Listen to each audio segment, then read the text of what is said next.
should I follow up? My answer is always yes, follow up. A lot of people here get into this trap of thinking that following up means that I am desperate, or following up means that I'm being too pushy, or that I'm maybe being too eager. You following up is you getting them to experience what it's like to work with you. I am telling you, this is so important and such a big part actually of your success. Welcome back to the podcast. Today's episode is a short one, but a very powerful one.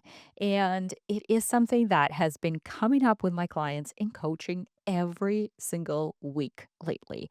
And I just see this pattern over and over again. And I figured if this is coming up for my clients, it's definitely going to be useful for you here, my podcast listeners. Now, before we dive into the episode, I do want to ask you to like, follow, subscribe, leave a review wherever you are getting the podcast from. It really helps us out so much. And there are thousands of you tuning in every single week. So please, this really does help us out a lot. Now that you've done that, let's dive in. From the topic of the podcast, you already know that we're going to be talking about following up in your job search. And I know this might not sound like a very exciting topic to dive into, but I am telling you, this is so important and such a big part actually of your success. Yet, a lot of people get really stuck with it.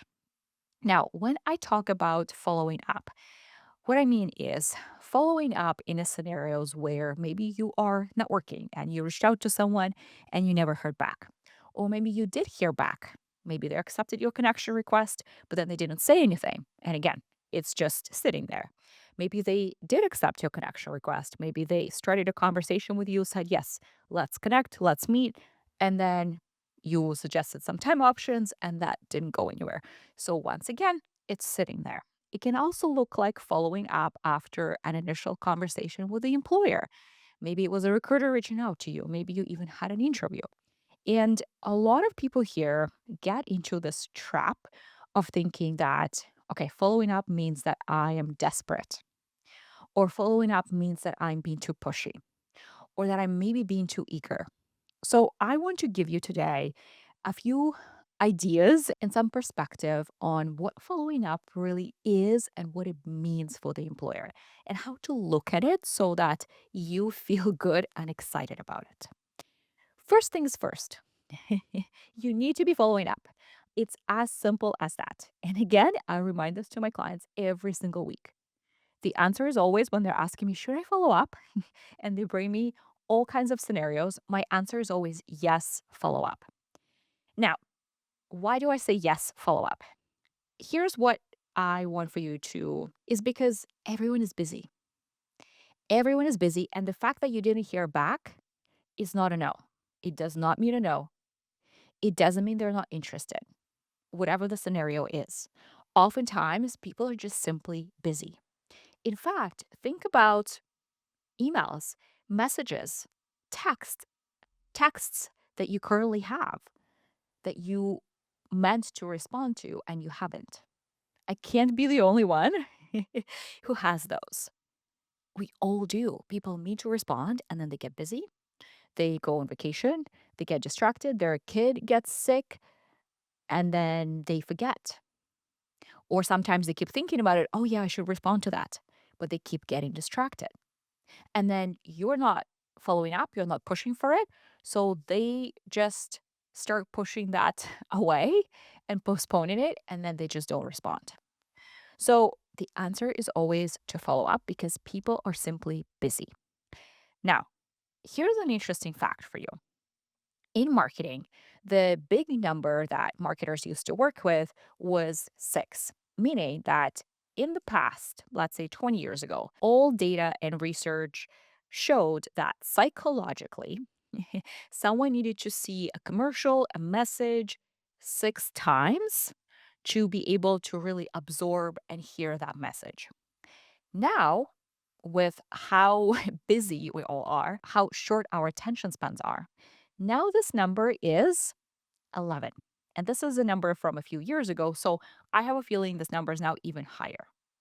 Why this is important is to just show you how busy everyone is and how everyone and everything out there is fighting for our attention. So if you're just sending one thing, one message, and you think that's enough, it's not because social media, clients, everyone at work is fighting for that person's attention. So you have to as well. Now, the second thing I want for you to start thinking about is that you following up is you getting them to experience what it's like to work with you. What does that mean? Well, let's say it's a hiring manager, and let's say you work with them and you send them one email saying that, hey, this is time sensitive. Let's get a meeting next week. Would love your feedback. And it is time sensitive, but you just send one message, one email, and you're just waiting for them to respond. Is that how you're going to act at work? Or because you know it's time sensitive, because it is important to you, are you going to be following up with them to make sure it actually happens? I bet you want to be someone and you are someone who will stay on top of it. So by you following up, you are showing them what it's like to work with you. I'll give you an example. I was coaching someone who was exploring this very senior kind of consultant to the board, to the C level, uh, executives kind of level role. And he told me that, hey, I had an interview slash a get to know each other meeting. And I told them, this is what I can bring to the table. Here's some of the challenges that I see you're going through, and send them an email after with a short summary of his thoughts. And when we talked through it, he told me, well, I'm not going to follow up. I'm waiting for them. And I don't really care because they should want me. So if I'm following up, that feels like I'm too desperate for this job. And I reminded him that imagine you are actually now in that job. Everyone you work with, those executives are going to be really busy. And you will need to be pushing for things to happen and following up. So, what would someone in that role do? Just send one message? Hey, here are my thoughts, and then wait? Or would you push and say, hey, this is important to you. This is important to the board. This is important to the company. This is our key priority. So I'm going to put this in our calendar for next week. Here's the agenda. Here's what I need from you. And I know that this really helped my client to understand, oh, me following up does not mean that I'm desperate, but rather it means that, hey, this is an interesting project for me. I am excited and I can help you. And here's how I can help you. So let's keep having this conversation. So that's the energy that you need to have when you are following up. You're not following up because you're desperate.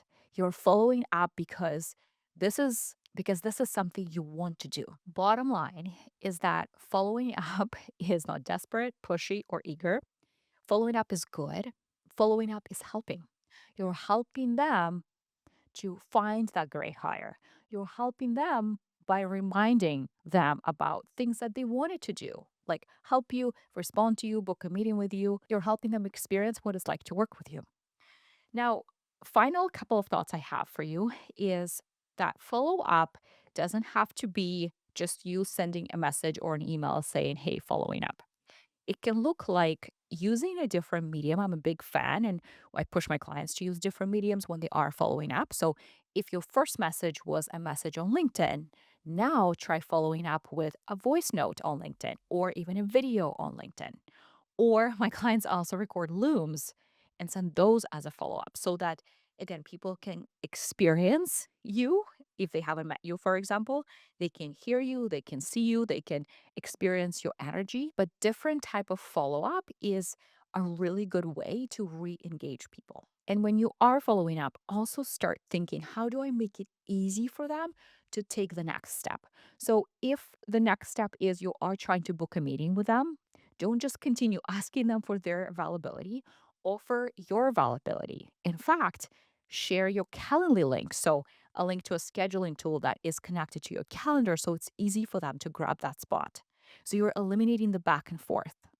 In the Google email, you can also include You can connect it to your calendar, and again, they just grab the spot from the email immediately. So always ask yourself, how do I help them and how do I make it easy for them? Because that's what it's like to work with me. That's the kind of person, the kind of professional that I am. Okay, this is it really for today's episode. I know it's short, but I know this is something that keeps coming up for you guys. So I really wanted to chat through it. That's it for today. I will see you in the next episode.